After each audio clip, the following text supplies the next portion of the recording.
বাঘটি খাবার খেতে গিয়ে নিজে খাবারে রূপান্তর হলো। মৌচাকে সে মধু খাইতে গিয়ে মৌচাকের বাসাটা তার উপরে পড়াতে এই অবস্থার সৃষ্টি হলো। মধুসহ তার উপরে পড়াতে মৌমাছিগুলো বাসা বাঁধা শুরু করলো বাঘের শরীরে। এভাবে বাঘ অনেক চেষ্টা করেও মৌমাছিগুলোকে সরাতে পারল না। অবশেষে সে মৌমাছির খাবারে রূপান্তর হতে শুরু করলো। মৌমাছি ভয়ঙ্করভাবে বাসা বাঁধা এবং তার শরীরটাকে ক্ষত বিক্ষত করে দিচ্ছে। সে মারা যাবে যাবে বাপ, এরকম অবস্থায় অন্যান্য পশু থেকে সে একটু সরে থাকে, কারণ তারাও ভয়ে থাকে, দূরে থাকে, কাছে থাকে না, অনেক কষ্ট। দেখেন মৌমাছিগুলো কীভাবে বাসা বাঁধে। পর্যবেক্ষণ দল চলে আসলো এবং তারা দূর থেকে দেখতে পেল যে একটা বাঘ মৌমাছিতে আক্রান্ত হয়েছে। তাই তারা তাকে রক্ষা করার জন্য উঠে পড়ে লাগলো। তার কাছে গেল, কিন্তু বাঘ প্রায় মারা যাবে যাবে ভাব।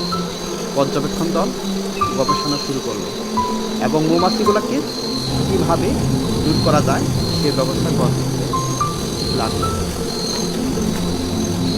বাঘের শরীর থেকে মৌমাছিগুলোকে তারা সরিয়ে দেওয়ার সকল ব্যবস্থা গ্রহণ করা শুরু করলো এবং বিভিন্ন পরীক্ষা নিরীক্ষা এবং বাঘের যত্ন করা শুরু করলো। গবেষকরা বিভিন্ন রিসার্চ করা শুরু করলো যে মৌমাছি কিভাবে তাড়াতাড়ি বাঘের শরীর থেকে বের করা যাবে এবং বাঘকে রক্ষা করা যাবে। বিভিন্ন টেকনিক এবং বিভিন্ন কলাকৌশলের মাধ্যমে তারা বাঘকে মৌমাছির হাত থেকে রক্ষা করা শুরু করলো এবং অনেক যত্ন সহকারে বাঘটিকে তারা পর্যবেক্ষণ করলো। তাকে মৌমাছি মুক্ত করার জন্য সকল ব্যবস্থা গ্রহণ করলো। বিভিন্ন গবেষণা করে রিসার্চ করে তারা বাঘটিকে সুস্থ করার সর্বোচ্চ চেষ্টা চালিয়ে যাচ্ছে। দিনরাত পর্যবেক্ষণ করে চেষ্টা করি দেখেন একদম বাসা বেঁধে ফেলেছিল। বাঘের শরীরটাকে মৌ চাক বানিয়ে ফেলেছিল। সেই বাঘটাকে কীভাবে দোয়ার মাধ্যমে বাঘটাকে রক্ষা করতেছে এবং অ্যান্টিবায়োটিকের মাধ্যমে তারা ক্ষত জায়গাগুলোকে মেরামত করার চেষ্টা করতেছে। আরও লোক বৃদ্ধি করে দিয়ে তারা বাঘটিকে সুন্দর একটি জীবন দেওয়ার চেষ্টা চালিয়ে যাচ্ছে। বাঘ নিরুপায় হয়ে তাদের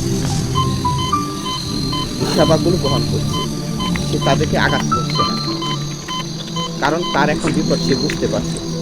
আমাদের এরকম ভিডিওগুলো যদি ভালো লাগে অবশ্যই আপনারা শেয়ার দিয়ে পাশে থাকবেন, সহযোগিতা করবেন।